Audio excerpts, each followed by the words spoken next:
नमस्कार। दिन भर की बड़ी खबरों में आपका स्वागत है। आपके साथ मैं हूं आदित्य कुमार। आज इस बुलेटिन में बात होगी एनडीए में बदलते राजनीतिक हालात की, कांग्रेस में राहुल गांधी की ताजपोशी की तैयारी की, जानेंगे कि पवार परिवार क्यों पड़ा मुसीबत में और नायडू ने पीएम से की क्या शिकायत। साथ ही बात होगी बंगाल में दीदी के नए प्लान की और आखिर में बात नीट जेईई परीक्षा को लेकर सुप्रीम कोर्ट के फैसले की। लेकिन तमाम बड़ी खबरों से पहले एक नजर सुर्खियों पर।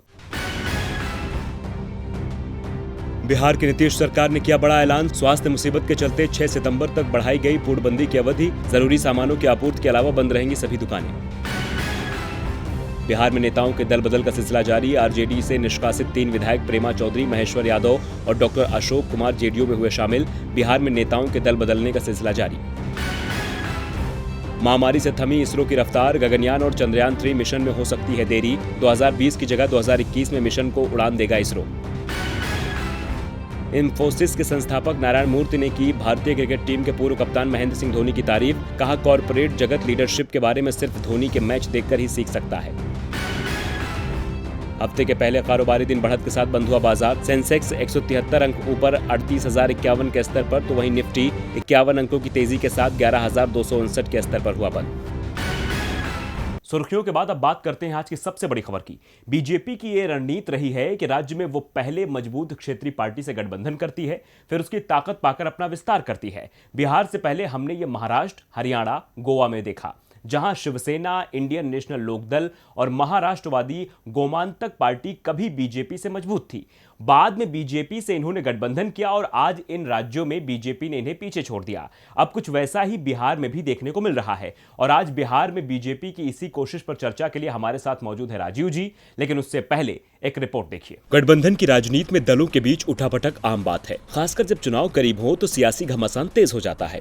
बिहार में भी इन दिनों कुछ ऐसा ही नजारा देखने को मिल रहा है। दरअसल सत्तारूढ़ राष्ट्रीय लोकतांत्रिक गठबंधन यानी एनडीए के 2 दलों लोक जनशक्ति पार्टी और जनता दल यूनाइटेड के बीच रिश्तों में दिन ब दिन तलखी बढ़ती जा रही है। एलजेपी के राष्ट्रीय अध्यक्ष चिराग पासवान ने शनिवार को अपने पार्टी के नेताओं के साथ पटना में बैठक की। वैसे तो चिराग पहले ही ये साफ कर चुके हैं कि एलजेपी अकेले भी चुनाव लड़ने के लिए तैयार है। वहीं जेडीयू के नेताओं का कहना है कि चिराग के साथ तालमेल होगा या नहीं, या कितनी सीटों पर लड़ेंगे, ये सारा फैसला बीजेपी के केंद्रीय नेतृत्व को करना है, जिसके साथ चिराग पासवान संपर्क में है। चिराग लगातार सीएम नीतीश को घेरते हुए नजर आते हैं और अब उन्होंने राज्य में स्वास्थ्य हालात को देखते हुए अक्टूबर-नवंबर में विधानसभा चुनाव नहीं कराने की बात कही है, जिसे लेकर जेडीयू नेतृत्व ने आपत्ति जाहिर कर दी है। चिराग पासवान ही नहीं बल्कि उनके पिता रामविलास पासवान ने भी यह कहकर नीतीश कुमार को भड़का दिया कि पार्टी के मामले में चिराग पासवान फैसला लेते हैं। इसमें अब उनकी पहले जैसी भूमिका नहीं है। खैर, ये कोई पहला मौका नहीं है जब चिराग ने सीएम नीतीश के विरोध में अपने सुर बुलंद किए हों। लेकिन इन सब के बीच सवाल ये है कि बीजेपी चिराग पासवान को लेकर चुप्पी क्यों साधे हुए है।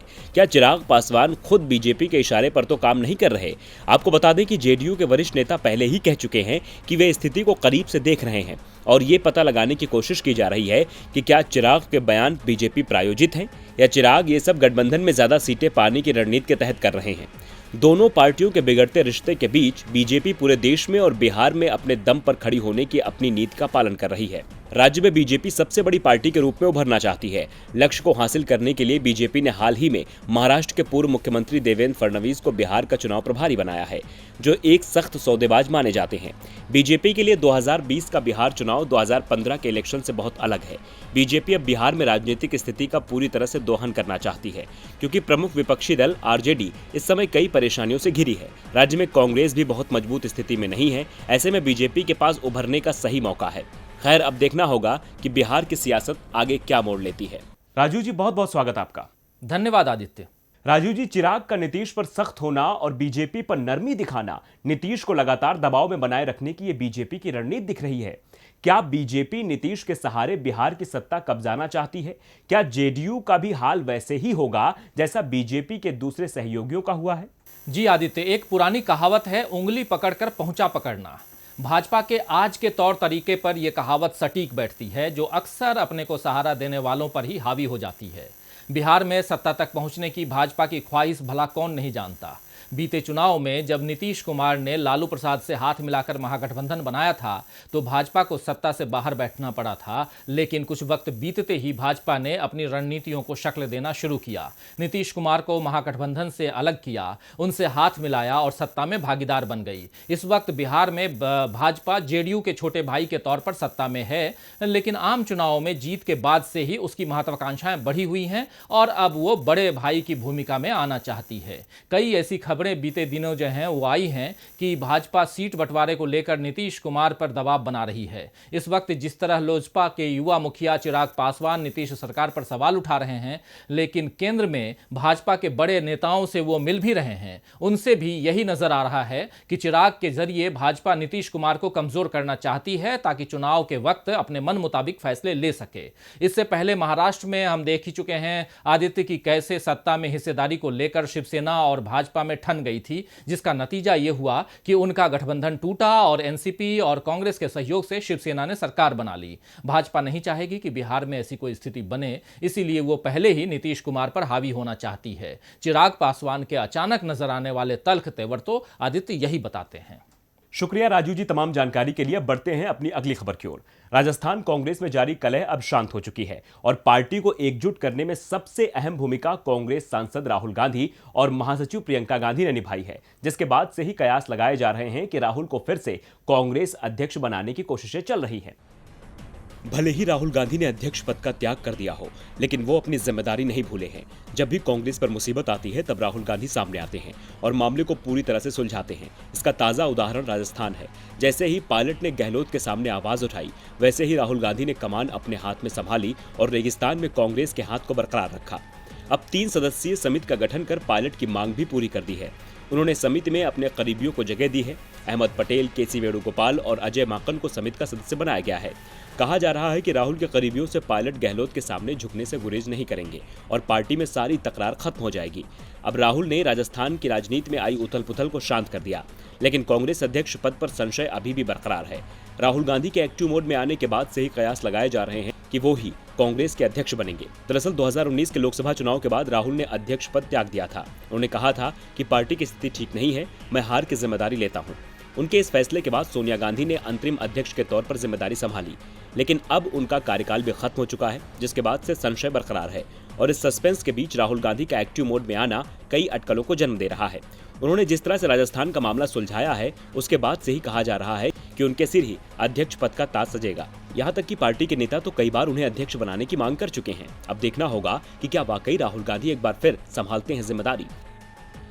अब राजस्थान कांग्रेस में तो सब कुछ ठीक हो गया है, लेकिन महाराष्ट्र में कांग्रेस की सहयोगी राष्ट्रवादी कांग्रेस पार्टी में फिलहाल सब ठीक नहीं दिख रहा है। एनसीपी की पूरी रणनीति पवार परिवार के हाथों में रहती है, लेकिन इस समय तो पवार परिवार में मामला खराब होता दिख रहा है। अजीत पवार के बेटे पार्थ पवार से उनके दादा शरद पवार नाराज हैं, लेकिन पार्थ को इसकी ज्यादा चिंता नहीं दिख रही है, जिसके बाद सवाल खड़ा हो गया है कि क्या पार्थ छोड़ देंगे एनसीपी का साथ। तो क्या चल रहा है पवार परिवार में, इस रिपोर्ट में देखिए। जब भी दो लोगों में लड़ाई होती है तो उसका फायदा तीसरा उठाने की कोशिश करता है। अब महाराष्ट्र में पवार परिवार के बीच तनातनी की खबरें आ रही हैं। ऐसे में बीजेपी इसका पूरा फायदा उठाने की कोशिश कर रही है। उसने एनसीपी से नाराज चल रहे अजीत पवार के बेटे पार्थ को अपनी ओर खींचने की कोशिश तो नहीं की है, लेकिन वो चाहती है कि पार्थ पवार परिवार से दूर हो जाए। लेकिन एनसीपी भी उसे आसानी से मौका देने वालों में से नहीं है। दरअसल पिछले कुछ दिनों से पार्थ पार्टी लाइन से हटकर बयान दे रहे हैं। पिछले दिनों उन्होंने कहा था कि इस वक्त राम मंदिर का निर्माण होना बिल्कुल सही है। यहाँ तक कि वो पार्टी प्रमुख शरद पवार के उस बयान से भी खफा हो गए थे, जिसमें उन्होंने कहा था कि पार्थ अभी अपरिपक्व हैं। इसे लेकर ही अजीत पवार के बेटे ने कहा था कि मुझे बयानबाजियों से कोई फर्क नहीं पड़ता, लेकिन उनकी इस टिप्पणी से बीजेपी को जरूर फर्क पड़ता दिख रहा है। वो पार्थ की नाराजगी में अपना फायदा ढूंढने में लगी है। बीजेपी सांसद बापट ने कहा कि पार्थ अकेला नहीं है जो जय श्री राम कहता है, पूरी दुनिया कहती है। पवार परिवार सिर्फ उन्हें अपने से दूर करना चाहता है। हालांकि उन्होंने पार्थ के बीजेपी में शामिल होने की अटकलों को पूरी तरह से खारिज कर दिया। बीजेपी सांसद ने कहा कि पार्थ पार्टी में शामिल नहीं हो रहे हैं।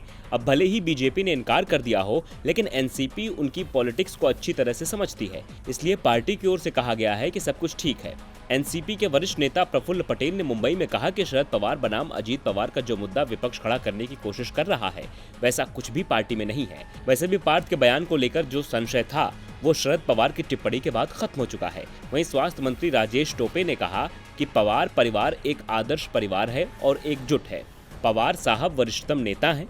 अब एनसीपी पूरी तरह से पवार परिवार को एकजुट करने में लगी हुई है, लेकिन देखना होगा कि अपने दादा से नाराज चल रहे पार्थ क्या फैसला लेते हैं। पवार परिवार में जबरदस्त उथल पुथल मची हुई है। पहले चाचा भतीजा और अब दादा पोते के बीच दरार पड़ती दिख रही है। वहीं दूसरी ओर आंध्र प्रदेश की राजनीति में भी इस समय उथल पुथल मची हुई है। विपक्षी तेलुगु देशम पार्टी और सत्तारूढ़ वाईएसआरसीपी के बीच टकराव चल रहा है। कभी बंगले पर विवाद होता है तो कभी किसी मामले की जांच को लेकर, और अब एक बार फिर सत्ता पक्ष और विपक्ष में ठन गई है, और इस बार तो मामला सीधा प्रधानमंत्री मोदी तक पहुंच गया है। एक रिपोर्ट देखिए। क्या रेड्डी सरकार करा रही है विपक्ष की जासूसी? क्या विपक्ष पर है सरकार की नजर? सियासत में इन सवालों को जन्म उन आरोपों के बाद मिला है जिसमें तेलुगु देशम पार्टी के अध्यक्ष और आंध्र प्रदेश के पूर्व मुख्यमंत्री नारा चंद्रबाबू नायडू ने कहा कि सरकार विपक्ष पार्टियों के फोन टेप करवा रही है। उन्होंने आंध्र प्रदेश सरकार की शिकायत को लेकर सीधा पीएम मोदी को खत लिख डाला है। नायडू ने अपने पत्र में लिखा कि राज्य की वाईएसआरसीपी सरकार विपक्षी दलों, अधिवक्ताओं, पत्रकारों और सामाजिक कार्यकर्ताओं की फोन टेप करवा रही है। राज्य में फोन टेपिंग के गैर कानूनी कामों को रोकने के लिए केंद्र द्वारा जांच का आदेश देना उचित होगा। उन्होंने कहा कि ये मौलिक अधिकारों के अनुच्छेद 19 और 21 का उल्लंघन है। वाईएसआरसीपी सरकार अवैध सॉफ्टवेयर का उपयोग कर रही है, जो भविष्य में राष्ट्रीय सुरक्षा के लिए खतरा बन सकता है। वहीं नायडू के इन आरोपों पर सत्तारूढ़ पार्टी ने भी जवाब दे दिया है। विधायक जोगी रमेश ने कहा कि टीडीपी प्रमुख राज्य सरकार पर बेबुनियाद आरोप लगा रहे हैं। नायडू से सवाल पूछते हुए विधायक जोगी रमेश ने कहा कि क्या उन्होंने 14 साल के शासनकाल में बेरोजगारों को क्या कभी 4 लाख नौकरियां दी हैं? तो अब जासूसी मामले को लेकर आरोप प्रत्यारोप का दौर तेज हो गया है। वहीं अब देखना होगा कि पीएम मोदी नायडू के खत का क्या जवाब देते हैं। अब देखना होगा कि रेड्डी सरकार और चंद्रबाबू नायडू में कौन किस पर भारी पड़ता है। आंध्र प्रदेश में तो खैर अभी चुनाव में काफी समय है, लेकिन पश्चिम बंगाल में जहां अगले साल चुनाव हैं, वहीं सत्ताधारी टीएमसी और बीजेपी एक दूसरे से आगे निकलने की कोशिश में जुटे हैं। बीजेपी ममता के गढ़ में पैर पसारने के सपने देख रही है, लेकिन ममता भी पीछे हटने को तैयार नहीं है, और टीएमसी ने बीजेपी के अरमानों पर पानी फेरने का एक नया प्लान तैयार किया है। तो क्या है ममता का यह नया प्लान, इस रिपोर्ट में देखिए। पश्चिम बंगाल में बीजेपी शुरुआत से ही सत्ता पर काबिज होने के सपने देखती आई है, लेकिन हर बार उसे मुंह की खानी पड़ी है। जनता ने उसे कभी मौका नहीं दिया है। यही वजह है कि पार्टी अब साम दाम दंड भेद की नीति अपनाकर सत्ता हासिल करना चाहती है। इसीलिए तो सूबे में कानून व्यवस्था का मुद्दा उठाकर लगातार ममता सरकार को घेर रही है और राष्ट्रपति शासन लगाने की मांग कर रही है। अब एक बार फिर पार्टी के नेताओं ने अपील की है कि राज्य में ममता सरकार कोई काम नहीं कर रही है, इसीलिए यहाँ राष्ट्रपति शासन लगना चाहिए। दार्जिलिंग लोकसभा सीट से सांसद राजू बिष्ट ने कहा कि जिस तरह से राज्य में विपक्षी नेताओं पर हमले हो रहे हैं, ऐसे में लगता है कि इन परिस्थितियों में पश्चिम बंगाल में निष्पक्ष और शांतिपूर्ण ढंग से चुनाव नहीं कराए जा सकते। बिष्ट ने कहा कि अगर पश्चिम बंगाल में लोकतांत्रिक ढंग से चुनाव संपन्न कराना है तो राष्ट्रपति शासन लागू करना ही विकल्प है। अब बीजेपी सोच रही है कि वो राष्ट्रपति शासन लागू कराकर बंगाल की चाबी केंद्र के हाथ में दे देगी, लेकिन ममता सरकार उसकी साजिश से बखूबी वाकिफ है। इसीलिए टीएमसी ने बीजेपी के सारे आरोपों को बेबुनियाद बताया है। पार्टी का कहना है कि बीजेपी अपनी चालाकियों से सत्ता हासिल करना चाहती है, लेकिन जनता उसकी चाल को समझती है, इसीलिए अब की बार चुनाव में ही उसे हार का सामना करना पड़ेगा। टीएमसी घर घर अभियान शुरू करने वाली है, जिसमें वो बीजेपी की साजिशों का खुलासा करेगी। अब टीएमसी ने तो अपना प्लान तैयार कर लिया है, जिससे साफ जाहिर है कि बीजेपी का दम निकल सकता है। बंगाल में इस बार टीएमसी और बीजेपी के बीच जबरदस्त मुकाबला होता दिख रहा है। चुनाव अगले साल होंगे और ये देखना दिलचस्प होगा कि दीदी अपनी कुर्सी बचा पाती हैं या नहीं। लेकिन नेपाल में पीएम केपी शर्मा ओली जरूर अपनी कुर्सी बचाने में कामयाब होते दिख रहे हैं। ओली ने प्रधानमंत्री पद बचाए रखने के लिए ऐसा दांव चला है जिससे उसके विरोधी भी हैरान हैं। रिपोर्ट देखिए। आखिरकार हफ्तों तक टकराव के बाद सत्ताधारी नेपाल कम्युनिस्ट पार्टी के अध्यक्ष केपी शर्मा ओली और पुष्प कमल दाहाल प्रचंड समझौते की ओर बढ़ते दिख रहे हैं, और समझौते की शर्तों को लेकर दोनों नेताओं के बीच एक डील की खबर आ रही है, जिसके बाद कयास लगाए जा रहे हैं कि नेपाल कम्युनिस्ट पार्टी में शुरू हुआ टकराव अब थम जाएगा। ओली की कुर्सी बची रहेगी, साथ ही प्रचंड को पहले से भी ज्यादा ताकत मिल जाएगी। दरअसल पार्टी में बिखराव को रोकने के लिए पैकेज डील के तहत कैबिनेट फेरबदल का दांव चलने की तैयारी है। पीएम ओली और इस कैबिनेट विस्तार में सबसे ज्यादा फायदा प्रचंड को होने वाला है, क्योंकि उनके समर्थकों को विस्तार में सबसे ज्यादा मंत्री पद दिए जा सकते हैं। इस समय ओली पर सबसे ज्यादा दबाव प्रचंड द्वारा ही बनाया गया है। दरअसल माधव कुमार नेपाल और झालानाथ खलल जैसे वरिष्ठ नेताओं के समर्थन से प्रचंड ओली से पीएम और पार्टी अध्यक्ष के पद से इस्तीफे की मांग करते आ रहे हैं। लेकिन ओली और प्रचंड के बीच 13 अगस्त को हुई बैठक के बाद यह फैसला लिया गया कि 6 सदस्यों वाले एक टास्क फोर्स का गठन किया जाएगा, जो विवाद के निपटारे के रास्ते सुलझाएगा। ये टास्क फोर्स पार्टी नेतृत्व को एक ब्लूप्रिंट देगा, जिसके बाद कैबिनेट फेरबदल होगा। कैबिनेट विस्तार और फेरबदल को लेकर जो भी फैसला होगा उस पर प्रचंड की सहमति जरूरी होगी। कैबिनेट विस्तार के बाद प्रचंड को मजबूती भले ही मिले, लेकिन इससे ओली को भी नुकसान नहीं होगा और वो पीएम पद के साथ पार्टी अध्यक्ष पद भी बचाने में कामयाब हो सकते हैं। और बुलेटिन के आखिर में बात नीट जेईई परीक्षा कराने को लेकर सुप्रीम कोर्ट के फैसले की। देश में स्वास्थ्य हालात के बीच परीक्षा को लेकर संशय बना हुआ था कि मौजूदा हालात में परीक्षा होगी या नहीं, और इसी क्रम में नीट और जेईई परीक्षा के आयोजन को लेकर सुप्रीम कोर्ट ने अपना फैसला सुना दिया है। एक रिपोर्ट देखिए। सुप्रीम कोर्ट में जेईई मेंस और नीट परीक्षा को पोस्टपोन करने वाली याचिका पर सुनवाई हुई, जिस पर एससी ने अब अपना फैसला सुना दिया है। जी हां, सर्वोच्च अदालत ने नीट और जेईई परीक्षा रोकने से इनकार कर दिया है। आपको बता दें कि याचिका में महामारी के मद्देनजर परीक्षा टालने की मांग की गई थी। जेईई मेंस की परीक्षा 1 से 6 सितंबर के बीच और नीट परीक्षा 13 सितंबर को होनी है। सुनवाई के दौरान एससी ने कहा कि क्या देश में सब कुछ रोक दिया जाए, एक कीमती साल को यूं ही बर्बाद हो जाने दिया जाए। याचिकाकर्ता के वकील ने स्वास्थ्य हालात का हवाला दिया, लेकिन कोर्ट ने याचिका खारिज की और कहा कि सुनवाई की जरूरत नहीं समझते। नेशनल टेस्टिंग एजेंसी के लिए पेश हुए सॉलिसिटर जनरल तुषार मेहता ने कहा कि परीक्षा करवाना जरूरी है। दरअसल 11 छात्रों की तरफ से सुप्रीम कोर्ट में दाखिल याचिका में कहा गया था कि जेईई मेन की परीक्षा 1 से 6 सितंबर के बीच और नीट परीक्षा 13 सितंबर को करवाने की घोषणा की गई है, लेकिन अभी हालात सामान्य नहीं है। कोर्ट देश में मौजूदा स्वास्थ्य स्थिति सुधरने तक परीक्षा का आयोजन न करने का आदेश दे। आपको बता दें कि देश भर में 15 लाख से ज्यादा छात्रों ने नीट परीक्षा के लिए पंजीकरण कराया है। ये परीक्षा भारत में चिकित्सा महाविद्यालयों में प्रवेश लेने का रास्ता है। वहीं 9 लाख से ज्यादा छात्रों ने जेईई मेंस परीक्षा के लिए आवेदन किया है, जिसके जरिए भारतीय प्रौद्योगिकी संस्थानों यानी IIT को छोड़कर देश के बाकी सभी इंजीनियरिंग कॉलेजों में प्रवेश होता है। दिन भर की बड़ी खबरों में फिलहाल आज के लिए इतना ही। देखते रहिए DB लाइव। नमस्कार।